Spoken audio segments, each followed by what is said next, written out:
অশোক দিন্দাকে সপরিবারে মাঠের মধ্যে দেখা গেছে। মেসির একটা ভিড়ের মধ্যে উনি মুখ বাড়িয়ে আছেন, ছবি আছে, উনি ডিলিট করেছেন কিনা আমি বলতে পারবো না, খোঁজা হচ্ছে। মাঠের মধ্যে তিনি পরিবার নিয়ে ঢুকেছেন কেন? উনি সৎসাহস থাকলে বলতে পারলেন না কে কার্ড দিল? উনি বলছেন কার্ড দিয়ে আমি কৈফিয়ত দেব? আমি কিনেছি না ইনভিটেশন।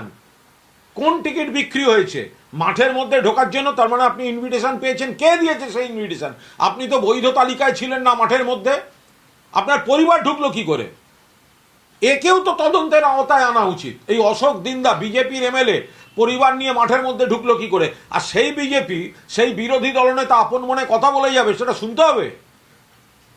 যদি উনি বলে থাকেন যে এত কি বলে টাকা নিয়ে লোক ঢোকানো হয়েছে, তাহলে অশোক দিন্দাও নিশ্চয়ই টাকা দিয়ে ঢুকেছে। তাহলে কাকে টাকা দিল অশোক দিন্দা বলুক।